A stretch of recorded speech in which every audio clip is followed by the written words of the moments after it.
Good evening, everyone. I hope everybody's enjoyed the day. It's been quite a number of discussions. Tomorrow morning, I wanted to remind everybody that we start promptly at 7:30 with Shabbat service downstairs in the Clark Chapel. And then we'll go right into our morning plenary with Dr. Rami Nashashibi introducing our panelists of speakers. It should be a very exciting day tomorrow. There'll be a lot of people here. I think that is it. If you have not already downloaded your app, please do so.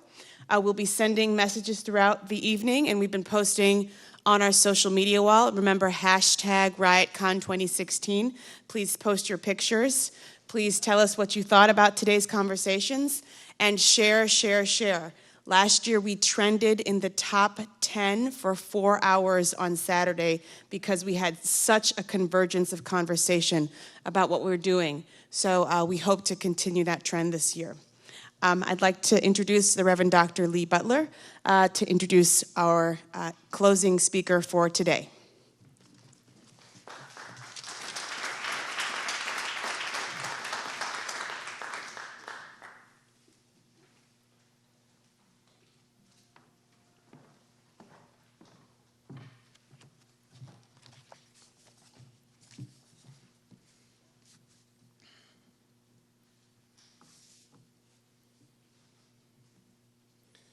Salam, Shalom, Alafia. I greet you all with a word and a sign of peace. In the classic work, Significations, the preeminent historian of religions, Dr. Charles H. Long, defines religion as orientation, and I quote him, "Orientation in the ultimate sense, that is, how one comes to terms with the ultimate significance of one's place in the world. The Christian faith provides a language for the meaning of religion, but not all the religious meanings of Black communities were encompassed by the Christian forms of religion," end quote.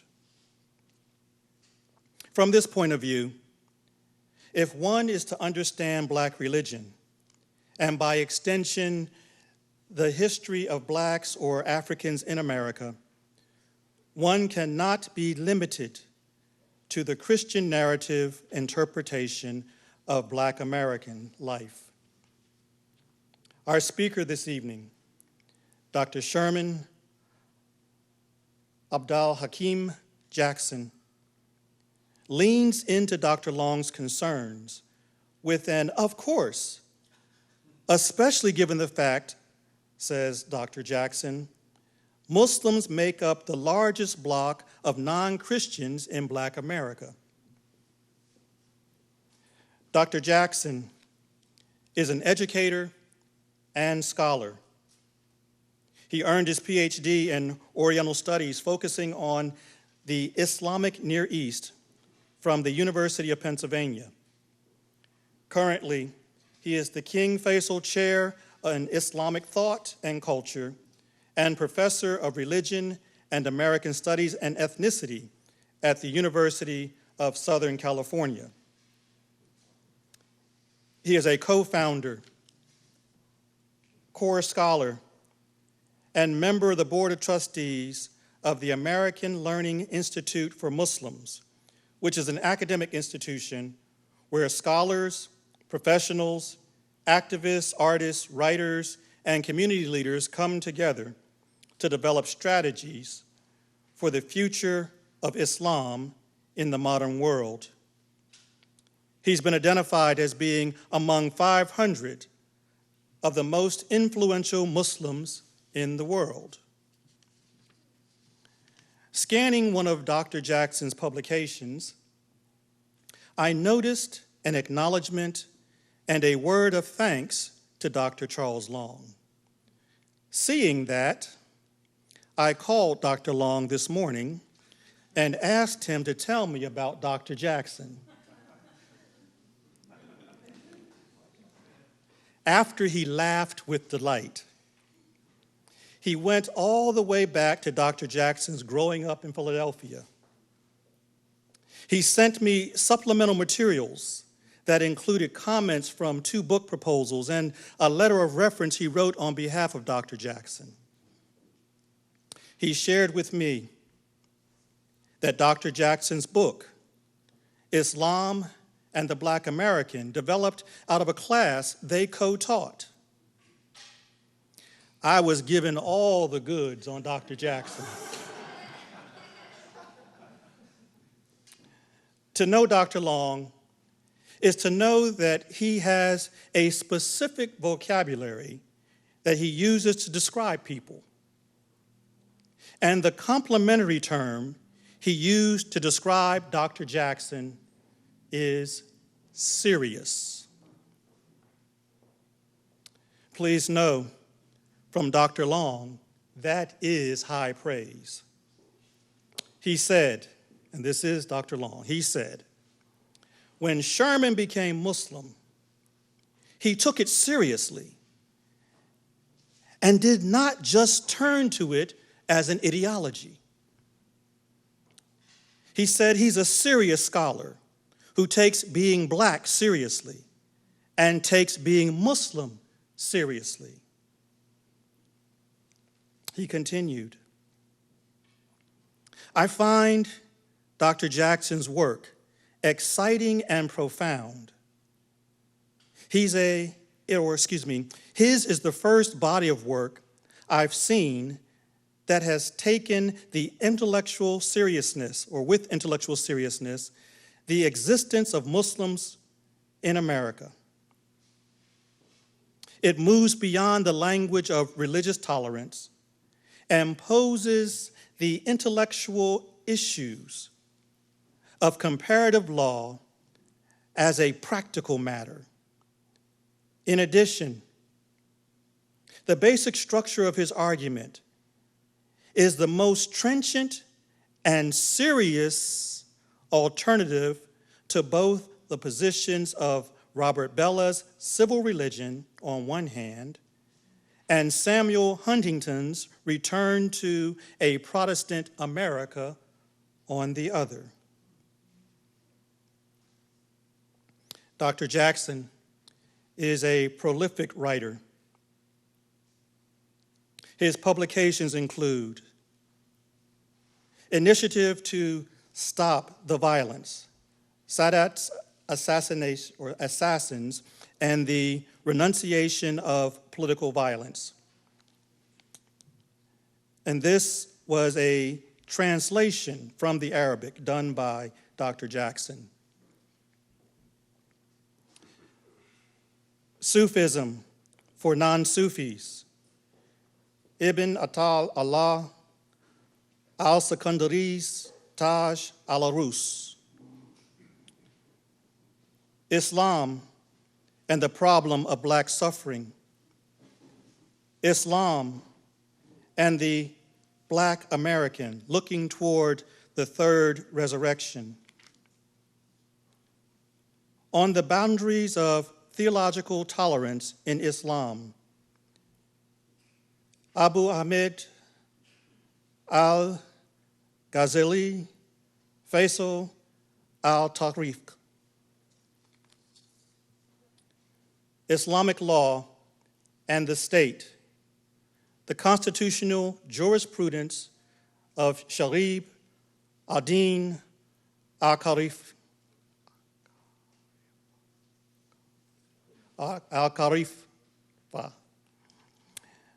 It is my pleasure to introduce to you this serious scholar who will address us on the theme, Mapping a Movement. Please hear Dr. Sherman Abdul Hakim Jackson.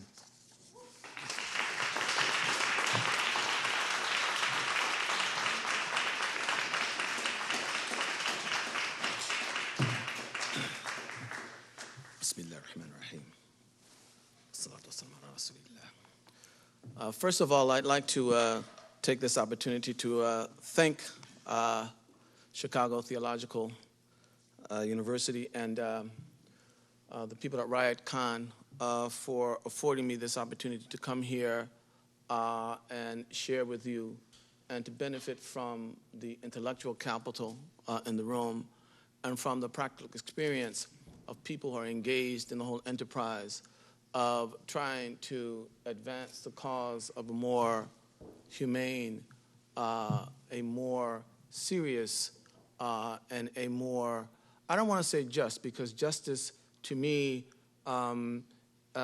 is more of a legal term. I want a more harmonious society. I want a society that can go beyond justice. Just because you don't have a right to my money doesn't mean that I shouldn't give it to you sometimes. If you have a need, that need may outweigh your right. And so what we want to do is we want to look towards the kind of society that can be a repository of the expression of our best selves as opposed to our most insecure selves. I don't have a whole lot of time to speak, and my mind is full of things that I sort of want to say, so I want to try and contextualize my remarks by saying the following. In some ways, I feel very uncomfortable up here. And in some ways, I don't know why I was invited to speak here. I'm not a community organizer, and I'm not an activist, certainly not in any kind of formal sense.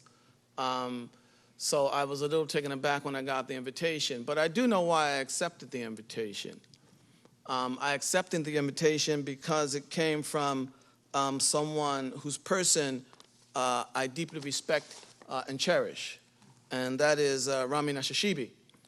And not only do I respect and cherish his person, that extends to the work that he does out there in the trenches, and even more especially to the constituency that he seeks to serve.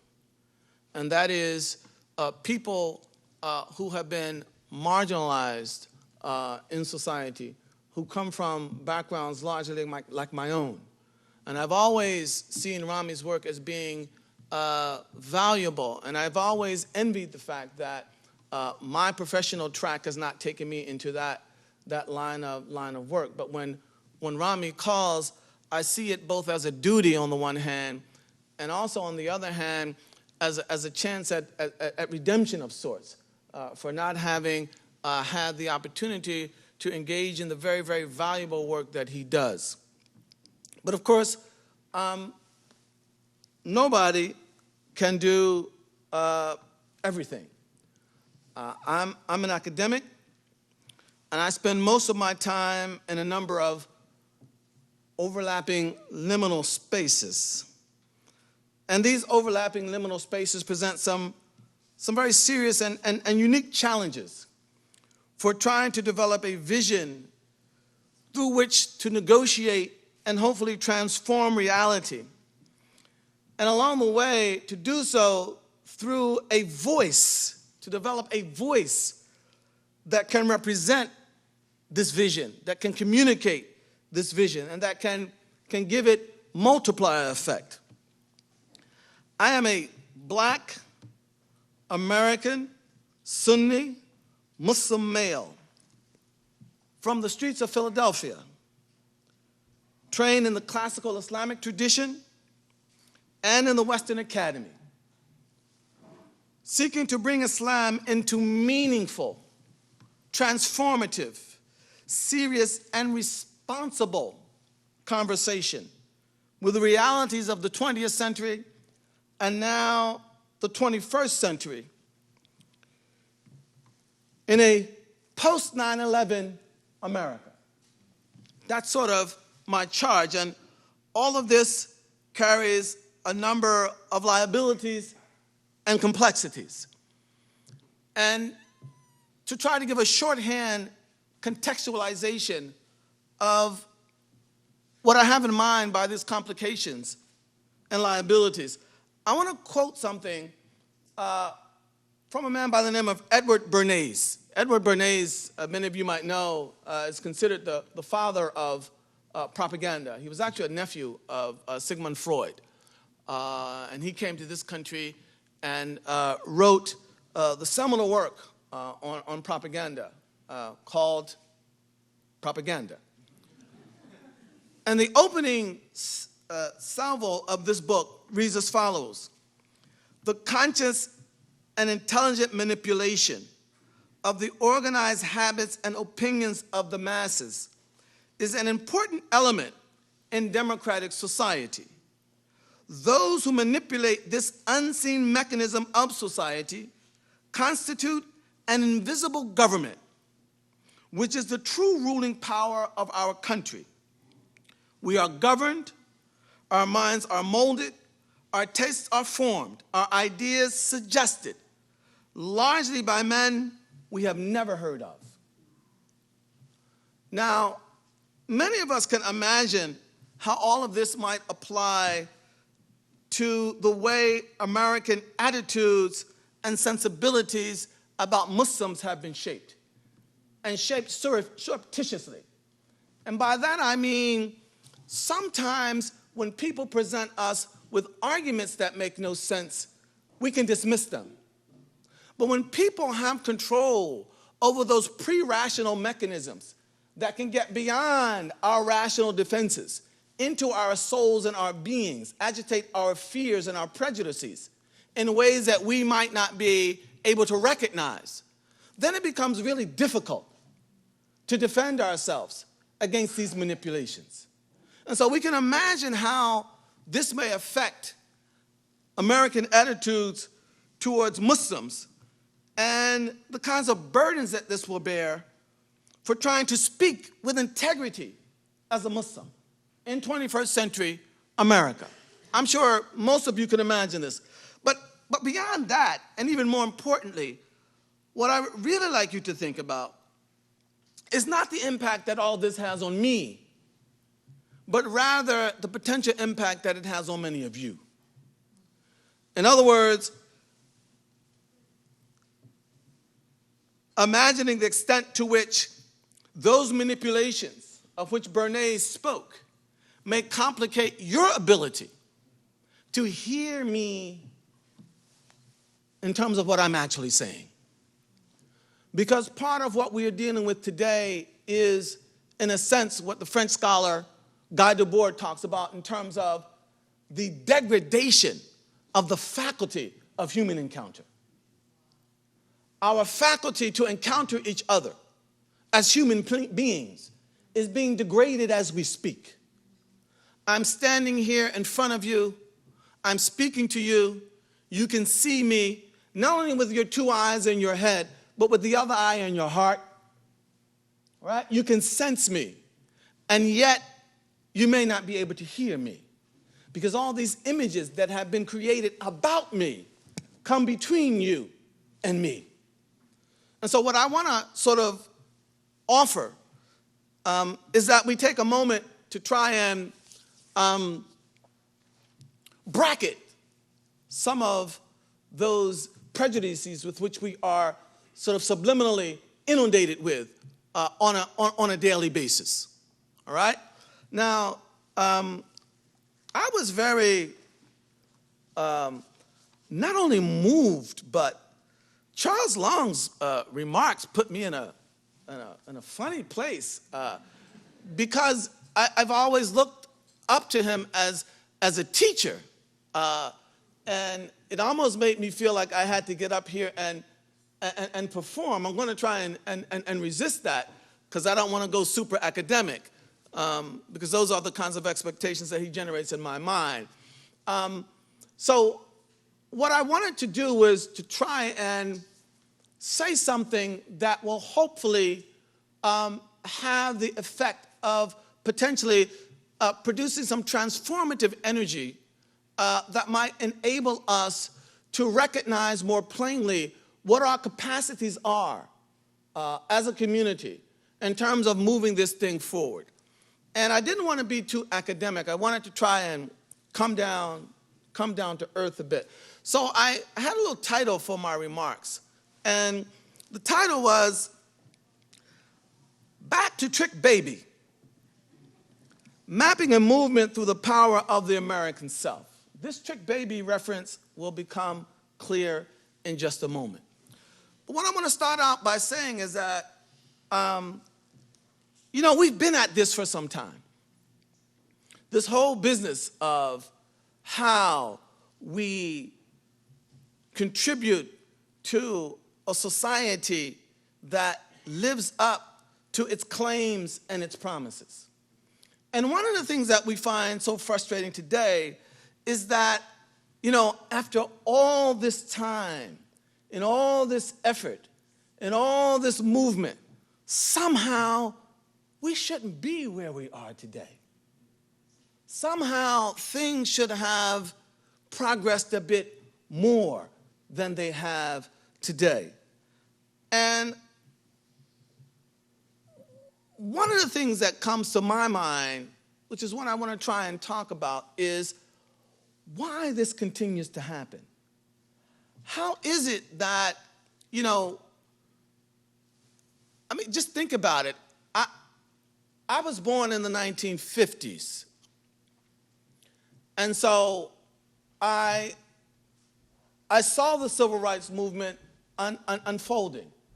I'm raised by parents who grew up in the Jim Crow South.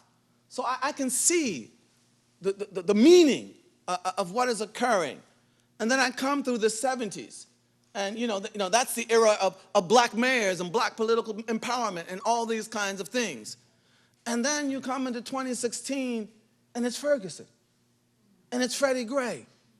And it's black incarceration. It's like, how does this stuff continue to happen? All right? How is it that we're able to be taken back sort of to square one? And of course, square one is never square one, because you've already been there. All right? And that's part of what makes it so frustrating. And so the question becomes, in a sense, how do we embark upon an approach to managing our affairs collectively in a way that somehow does not seem to doom us to frustration? Now, I'm going to speak to these issues again from my perspective as a Muslim. And one of the things that I hope to articulate here is that perspective in and of itself should not be heard to be one that excludes those who are not Muslims. Because there is much that we share in common, certainly in terms of the way we would like to see the world. All right? Every Muslim is familiar with a set of verses in the Quran that are repeated in several different contexts that declare that God will not change the condition of a people until they change the condition of themselves. And this is repeated several times in the Quran. And by selves, the Quran is speaking not just to the mind, because we can have a perfect mind, but if the soul is corrupted, it will only dictate to the mind that which the soul holds to be dear, which is itself corrupt. Now, I want to make it very clear that this is not some call to some sort of rugged individualism.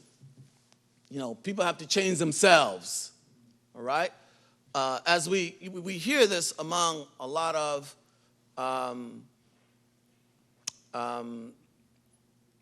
people on the right, let us say. And I want to make it very clear that I am not a liberal and I am not a conservative. This is one of the things that I struggle with. In America, we have these two choices and these choices only, seemingly. Right? I don't fit either of them. Okay, so my critique is not for or against either of these. But we hear this sort of rugged individualism from some on the right. And then we also hear this sort of autonomous individualism, right? From some on the left, black or white. The Quran is emphatic that individuals are not self-sufficient.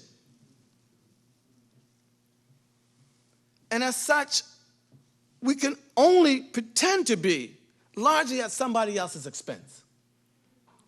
I owe a debt. I am partly defined, informed by what people like Dr. Lafayette, like Dr. Martin Luther King did. I have that debt. I cannot pretend that I'm standing here in the capacity in which I'm standing solely on the basis of my own efforts. That's nonsense, right? And so the Quran is not talking about this either rugged individualism or autonomous individualism. But what it is trying to call us to is a higher, more profound sense of personal responsibility. Even if we are dependent upon others, and especially upon God, we remain responsible. And we cannot use our circumstances as an excuse before God. And here I want to be very clear. In my understanding at least, and I'm right, you know, the ethic of the Quran is sort of, it is not the triumphalist who must always win. And it's not the perpetual victim whose entire life is nothing but a complaint. It is more sort of the tragic hero who is willing to put it all on the line for what he or she believes to be worthy of putting it on the line for. And at the same time, they are ready to accept God's decree, either to bring this to success or not.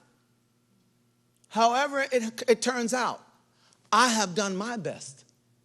I have done what I am supposed to do. And that will sustain me in my relationship with God. So, what I've been alluding to here is that if we want to avoid this business of always being taken back to square one, there may be something in ourselves that we have to change. And here is where the whole theme of Trick Baby comes in. Back in 1967, a man by the name of Robert Beck, born Robert Molson, by the way, who was actually born here in Chicago. He's better known as Iceberg Slim. And he wrote a book entitled Trick Baby. I read this book when I was about 15 years old.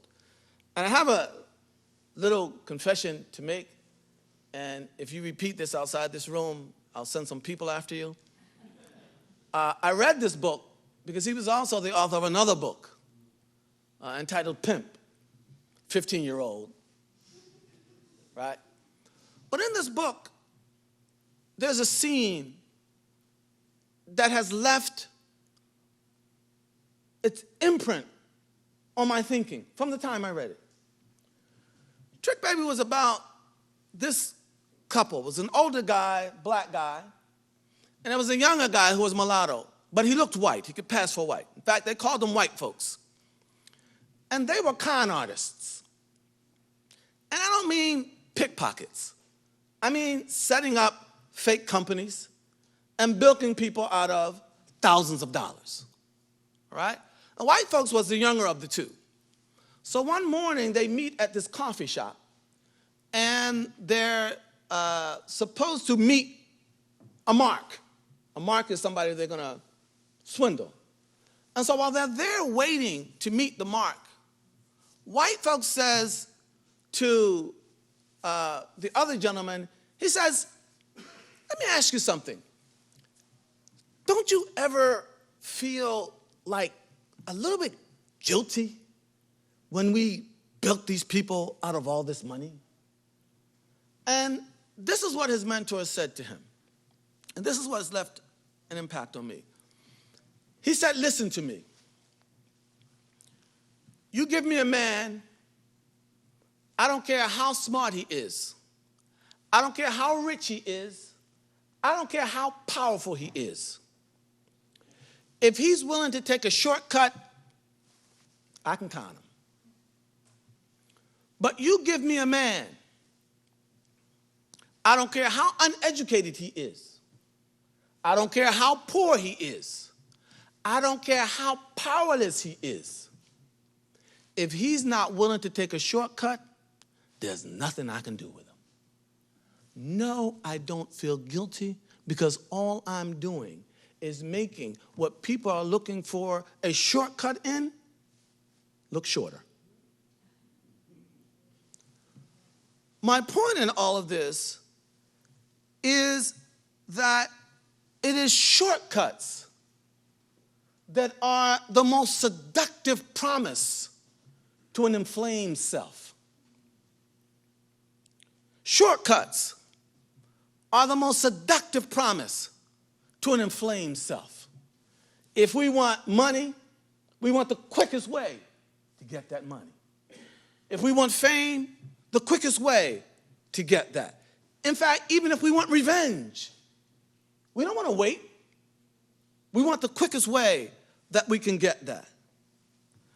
And so perhaps one of the reasons that it may be possible to take us back to square one so often is that we ourselves have not been conditioned in such a manner that we can resist the manipulations that seek to take us back there.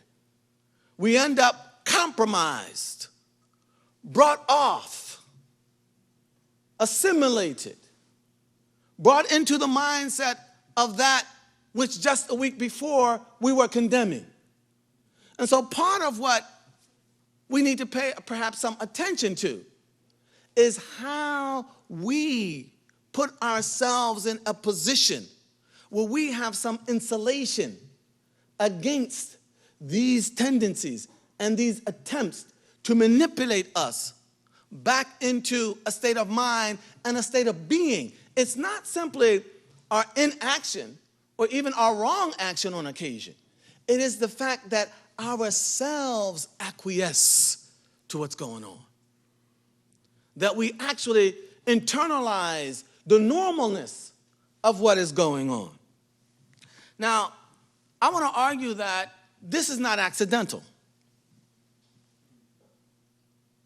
And in this morning's sessions, there were quite a few, there's quite a bit of mention of capitalism and the impact that capitalism has on us. And I agree. But I think there's another dimension to the overall social political context in which we exist, context that grows out of the history of Europe. We live in a liberal democracy. And by the way, I'm not naive, so we're not taking any of this super literally, right? But we live in a liberal democracy. This is a phrase that is both familiar and cherished by most of us. Indeed, being a liberal democracy is seen by many to see that which sets America and the West apart from the rest. It's a point of pride that we are a liberal democracy. Now, what may not come so readily to us in terms of recognition is a basic assumption upon which the liberal side of this democracy is founded. And again, I'm not a conservative. And maybe in the question and answer period I can explain why. But the liberal side of that liberal democracy is predicated upon the principle of possessive individualism.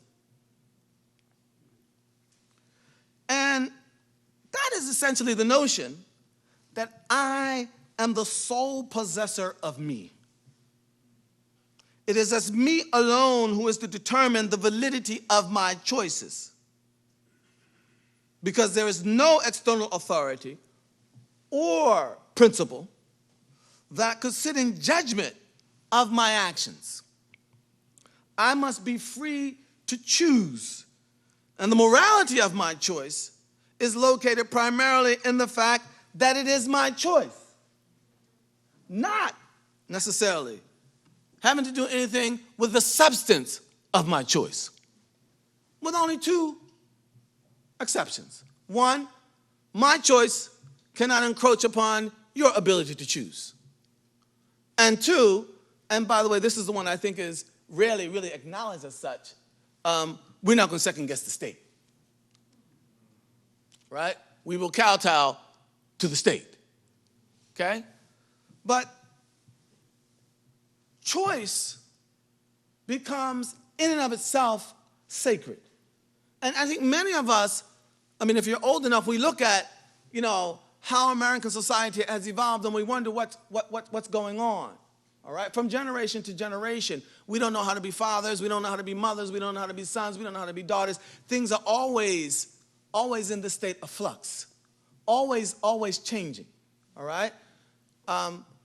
The ideology of choice, autonomous individualist choice, all right, will have that impact. Now, what I want to suggest is the following, is that if this is a fairly accurate depiction of the basic assumption underlying the liberal dimension of our democracy, then I think that we might want to come face to face or come to terms with the following reality. On the one hand, there is something very valuable to us all, myself included, in the ultimate right to choose to be the persons we deem fit to be. To not have society dictate to us who we should be. All of us hold this to be a deep and a highly treasured value. At the same time, however, we must recognize that, or I must recognize, my choices are not necessarily guaranteed to be right, nor good, nor necessarily to take me to places that are best for me in terms of my basic fundamental humanity.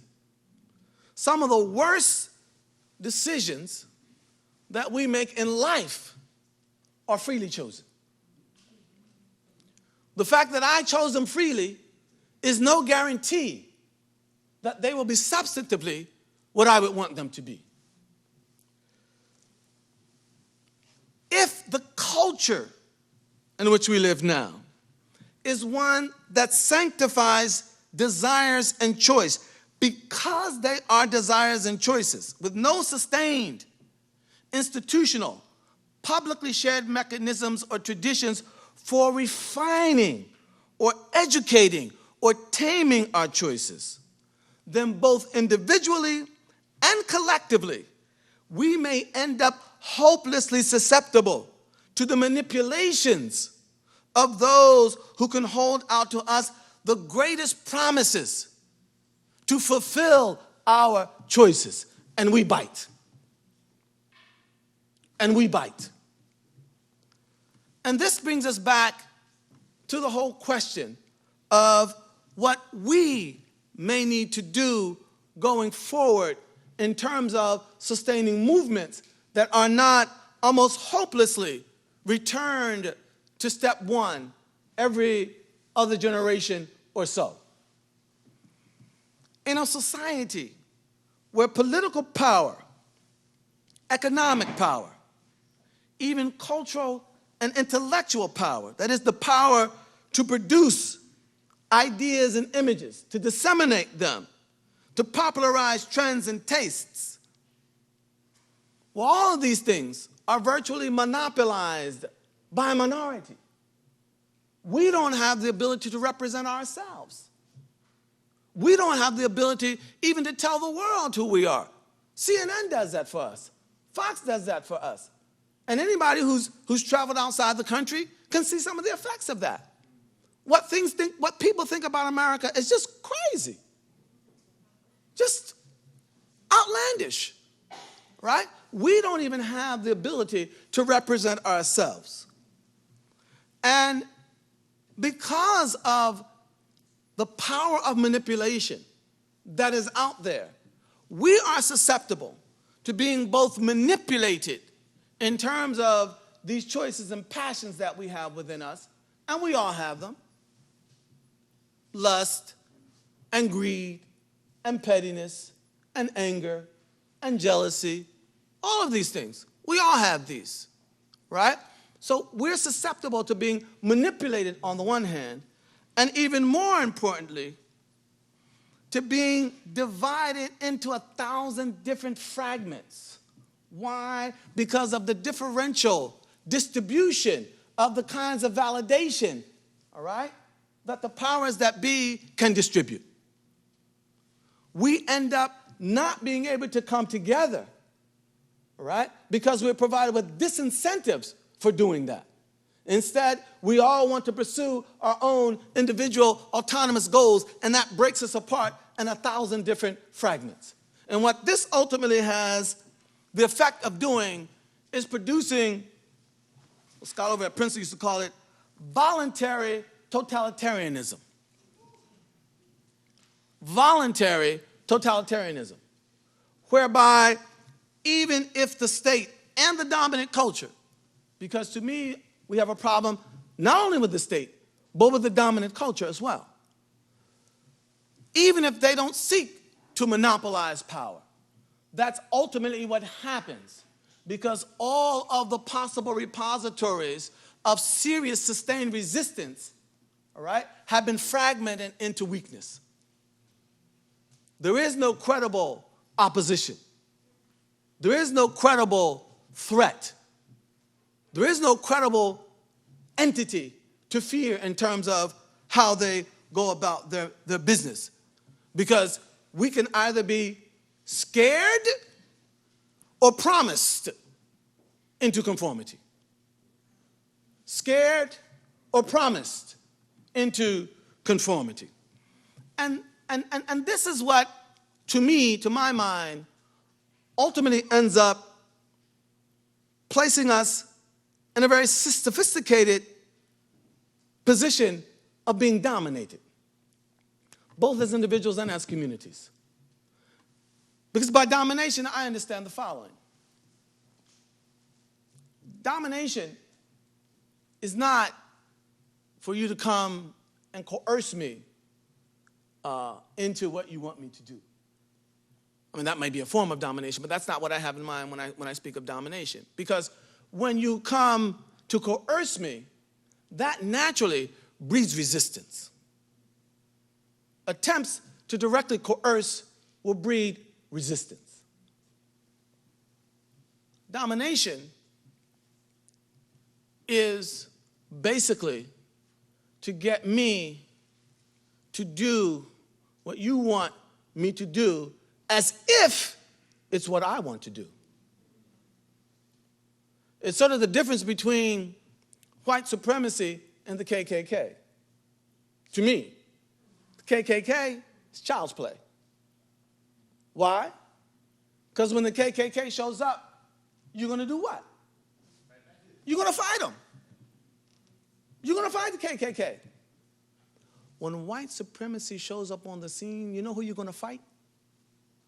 Yourself. Yourself.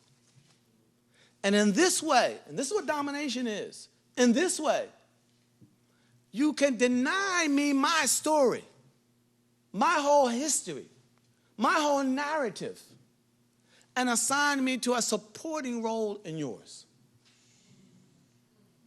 At which time, even my successes work for you and ultimately against me. Right? And we have to understand the extent to which perhaps we play a voluntary role in this. And without some insulation, all right, against that voluntary assent, right, to what's being offered, these cycles will continue, in my estimation. And here is, for me, here is where I want to argue that Islam and religion generally can and must make its presence felt. we have to get back, and I'm not arguing against any kind of activism. I was listening to some statements by Dr. King earlier today, and he was reiterating the fact that there's no one solution. It's a combination of solutions, all right? So activism is important. We need power. We need money, etc. But at the end of the day, if all of that is to be sustained in terms of the gains that it makes, we will have to be insulated against these manipulations. How can we be at Freddie Gray and Ferguson, 30, 40 years after the Civil Rights Movement? How can we be there? And so, to me, it's important that we find access to the technologies of the self, the spiritual education, and the practices that enable us to refine ourselves, to strengthen ourselves, and to insulate ourselves against these vile manipulations. As white folks was told, if he's not willing to take a shortcut, there's nothing I can do with him. There's nothing I can do with him. If we could rid ourselves of our addiction to shortcuts, what would they be able to do with us? And we cannot, and again, I don't want to be misunderstood here. I'm not trying to let them off the hook and put it all on us, right? But if we're waiting for them to just one day, okay, I think we'll be waiting a very, very long time. And so we have to get serious about us, even as we're serious about them as well. Okay? Now, this is not going to be easy. This whole business of tapping into the technologies of self in religion. And I think that, and let me speak for Islam and let other people speak for themselves. This is going to be very difficult. And one of the reasons for that is the following. We hear a lot about the necessity and the difficulty of speaking truth to power. And that we must do. But part of what also is an issue we have to confront is the difficulty of speaking truth to powerlessness and pain.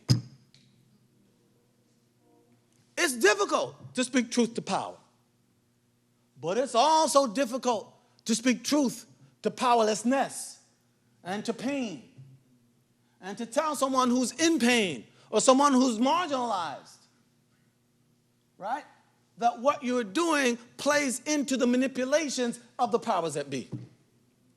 It's not going to be easy, all right? But this, in my estimation, is among the things that we have to call upon our religious traditions to help us do. Now, I don't want to be misunderstood here either. There's a whole lot of bad religion out there, okay? Including Muslims. There's a whole lot of bad religion out there. And I have no delusions about that, okay? But we have to resist the temptation to throw out the baby with the bathwater. I do believe that religion has an important role to play. And part of that role is educating not simply our minds, but our pre-rational selves. You ever meet somebody, as a Muslim, I know people, Muslims, who are like not all that educated in Islam. Who know the basics, you know, but they know the basic morality and stuff like that. If you got them into any sort of sophisticated theological discussion or legal discussion, they could never keep up with you, right? I'm sure Christians and others must know some people. But when it comes to what to do, the right path to take, they are beyond compromise. They are there. Right? No, I'm not doing that. Yes, I will absolutely do that because that's the right thing to do. All right? How do we come up with ways, all right, of getting to the pre-rational selves that make up our communities and insulating them against all these manipulations? That is what I think religion must be called upon to do, because without being able to discipline our passions and our desires, many of which are concocted, right, by the powers that be. I remember when I was in college, one of my professors was a course on Mideast politics and oil, and talked about how the Western countries had gone to a place like Iran and convinced the Shah that you need nuclear power. At the time, when the second largest oil exporter in the world, you need nuclear power. Why? To be like us, to be modern, to be advanced, right? We concoct these desires and then manipulate people through them, all right? How do we get to the point where we can deal with some of this? But even more important in terms of movement, and I'm coming to an end here, not only is it important that we not be manipulated by the wicked and vile manipulations, it's important that we manage to be able to unite our efforts and to sustain that unity over the long run. One of the things that I think about is the fact that it may be necessary for us to begin to think a bit more transgenerationally. Not simply our lifetime, all right, but for the times that come after us. Many things may not even be achievable in a single lifetime. And what we want to do is lay down the foundations where those unified efforts can be sustained transgenerationally. And the powers that be will always seek to do what? To break that up, right? And this is why it's important for us to find ways to unify. Because I think the great Christian theologian, Reinhold Niebuhr, was right. And this is one of the critiques I have of the academy. And I'm an academician. Men and women who are steeped in powerful vested interests will not simply change their ways because we rationally convince them that they are wrong. It will not happen. They will change when they see it in their interest to change. And that means presenting them with power. And power requires numbers and unity. And if our souls are so inflamed that you can always buy me off or promise me off, how are we going to maintain that cohesion? This is one of the reasons why this is so important. We have to get unified and to sustain that unity transgenerationally in order to be spared the indignity of always going back to square one. Now, I want to be clear that I am not just talking about Muslim unity. I am not just talking about Muslim power, although I am talking about that too. And I want to say here, perhaps maybe just for the record, part of what's going on right now, one of the effects of the Islamophobic atmosphere in which we live is that it is getting into the souls of Muslims in America and convincing them that they must flee from the one thing that will actually change their reality.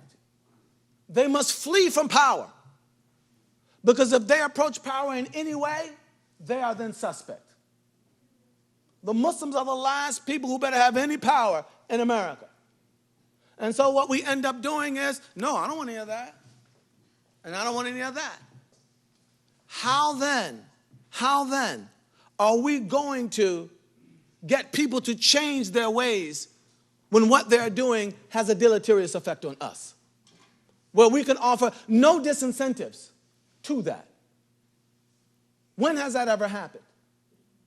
So although I'm not talking only about Muslim power, I am talking about that. And I don't believe that Muslims should shy away from that. We need power. And by the way, I'm not talking about necessarily physical power. It may be economic power, social power, intellectual. We need power and political power, right?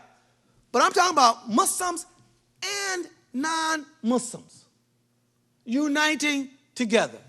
I'm talking essentially about what I'd like to call, and this goes back into Muslim history, an alliance of virtue. And let me try to explain to you what that is. I'm going to speak frankly here. Age is liberating in that way.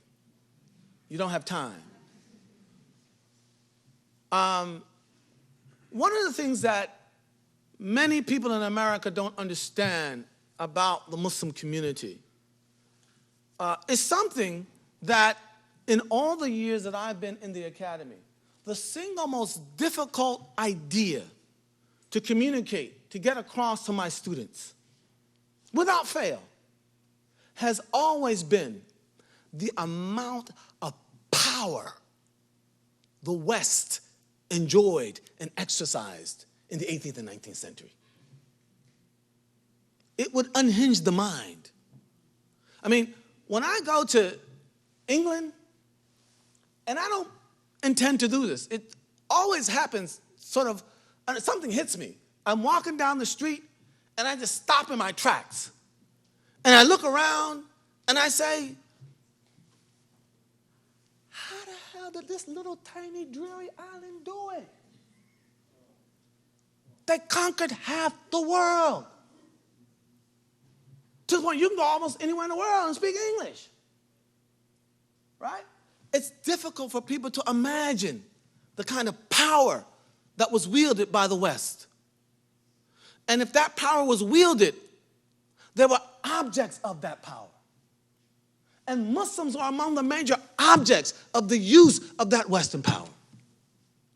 And because of that, there has been diffidence among Muslims. How do we align ourselves with people, all right, who we see as being responsible for the horrors that we have suffered, for the dislocations that we have suffered? And Muslims in America, all right, have struggled with this. I'm speaking frankly, all right? Some of the Muslims in the room might not like me speaking this way because they think that it just empowers those who want to point to Muslims as a problem people, all right, to validate their claims, okay? But I will say this. Americans want to see Muslims struggling honestly through all the issues that confront them. And they don't believe, all right, these fairy tale solutions that some of us put up from time to time. It is a fact that this remains far, far less so today. We've had to think our way through how we come to terms with uniting with non-Muslims. Okay? That's a reality. It differs from segment of the Muslim community to segment. I mean, I'm from a segment of the Muslim community, the Black American community, but that's not a problem at all. All right? But there are other segments of the Muslim community, all right, particularly those who come from parts of the Muslim world, where this has been something that has to be worked through. And, you know, you can blame them, okay? But I don't think you can do so and be honest at the same time. Because what happened is real. Okay? Having said that much, as Muslims, history does not provide us with our ideals. History can give us lessons, and we should learn the lessons of history. But history is not the author of our ideals. Okay? What is. Okay? But that's not necessarily what should be. What should be is taught to us by the Quran and the practice of the Prophet Muhammad. And let me share with you one of those practices that bears directly on this business of unity between Muslims and non-Muslims for the common good, not just the Muslim good. In Arabia, I don't know how many of you know anything about the history of the Prophet. 30 seconds. In Arabia, where he was born, in Mecca, his people persecuted him for 13 years. He was forced to leave. People died. All right? Before he became prophet, however, there had been these conflicts in and around Mecca. And to make a very long story short, the tribes got together and said, certain powerful clans are abusing others. We're going to unite our efforts to stand as an alliance of virtue against all of these acts of aggression. No matter who is affected by it, we are all going to be united against it. Okay? Now, this happened before the prophet was even a Muslim, before he was even a prophet. Later on, he migrated to Medina. There, he came into power. Okay? He was still in conflict with the Meccans, where he was born, but he had power. And you know what he said? He said, despite what was going on, despite these conflicts, if they were to invite me to an alliance of the virtuous as existed in pre-Islam, I would join them right now. Although we had conflicts, all right, there is a common good, right, that we can be united, and we should be united in preserving and promoting. Okay? And I think that one of the things that we have to be very careful about when we talk about this business of unity, and let me speak to the Muslims first. Sometimes when we think about the good, we can't distinguish between the Muslim good and the common good. The Christian good and the common good. There may be things that don't necessarily serve me as a Muslim. In any kind of exclusive way. But they serve the general good of society at large, including me. Right? Many Muslims, when they first came to this country, they couldn't see racism as a problem, because it didn't largely affect them. Right? What I'm talking about is, if we saw how this affected other people in their humanity, and we recognized it as an evil, then we should stand against it, regardless of the fact that it may not appear to affect us directly. Right? And that's what I'm talking about in terms of the common good. There are things, is racism right? Does it serve us? Is that who we want to be? In the most wealthy society on the planet, are these levels of poverty, is this acceptable? Does it make a difference whether you're Jewish or Christian or have no religion at all? That's a part of the common good. And we have to be careful that we remain focused on the common good and not confuse the common good with the Christian good or the Muslim good. You understand what I mean by that? Because if I mistake the Muslim good for the common good, all right, then I won't want to ally myself with anybody who doesn't serve what? The Muslim good, even though they'll serve the common good, all right? And that ends up what? Breaking us apart again, all right? And so we have to be very clear, all right? And we have to recognize there are going to be things that we differ on, right? You might have to tell me, well, you know what, on that issue, sorry, I can't go along with you. I don't see that as serving the common good, all right?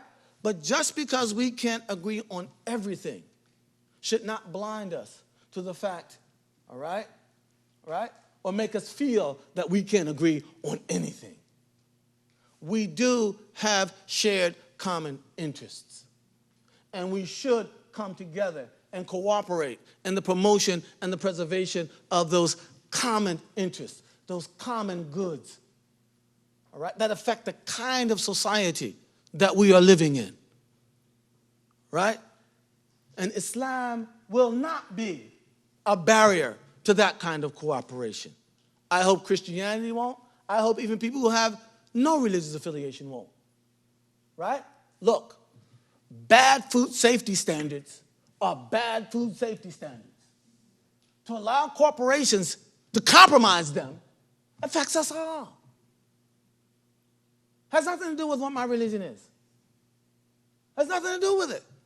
Bad food safety standards affect us all. We unite and promote them and defend them and remain united. I'm going to stop here because Rami's getting nervous and he's making me nervous.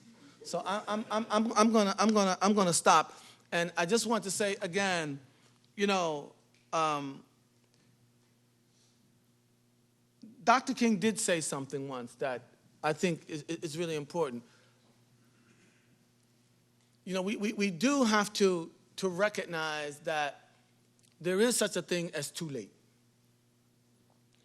And sometimes we just sit around and think about this stuff and think about it and think about it without acting on it. And to do that sometimes can land us in a position where it's too late. The time has passed. And the effort that will now be required is quadruple what it would have been had we acted when we first got the message. Thank you very much. Assalamu alaikum.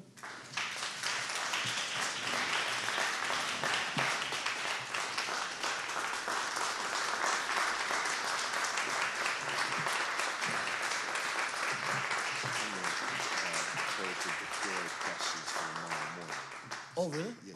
So, Okay. I want to, again, give it up for Does Dr. that mean I went over time? Yes. No, you're on time. Alhamdulillah. Please give it up again for Dr. Sherman Abdul-Hakim Jackson. I've been requested to come to the microphone to both thank all of you, and there are other kind of programmatic aspects that are happening, and so things are moving to that for some of you who are involved in some of the evening events. But meanwhile, I wanted to, again, personally thank Dr. Sherman Jackson in the capacity of, some of you may know, my name is Ramin Shashibi, professor of sociology religion here. In the capacity of that in Muslim studies, we've had the privilege of having Dr. Sherman Jackson here before in a very dynamic conversation with Dr. Omar.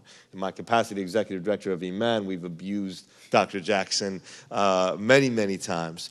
But I could say that in our community, he has been an extraordinary voice who has helped us in profound ways connect the type of organizing work issues that we're struggling with in a very granular level to a framework, a spiritual framework that is both deeply embedded and entrenched in the tradition, but also broadly informed and magnanimous in the way in which it reaches out and connects to others. And so with both his academic, intellectual, spiritual, and personal contribution to our community continues to be one of the highest caliber, and he's a very rare and treasured individual. And again, we're just very honored that he's here with us for today and tomorrow. And speaking of tomorrow, I am to encourage all of you to be here with us in the morning. both, if you care to join us first for the Shabbat morning services at 7:30 for the early birds in the room. And then afterwards, for a session, we will have welcomes and introductions at 8:40, 8:45, and we will begin promptly with a panel discussion that Dr. Jackson will facilitate, and then be able to take questions and comments that some of you may have from today, called Facing Islam. We're privileged to have people like Linda Sarsour, Dr. Suad Abdul Kabir, who's here with us, Dr. Azim Ibrahimi, and also Dr. Reza, another board member, Aslan, who will be joining us for that conversation. Tomorrow also we are privileged to have Michael Eric Dyson, who I know many of you are familiar with, be here with us, who will be giving a talk in the afternoon, and a set of very dynamic workshops, organizing workshops on nonviolent methodologies and pedagogy, and workshops really connecting very practically some of the issues. So please do plan to be with us tomorrow, and thank you for all your time and attention here today. Thank you so very much. Assalamu alaikum, peace and blessings.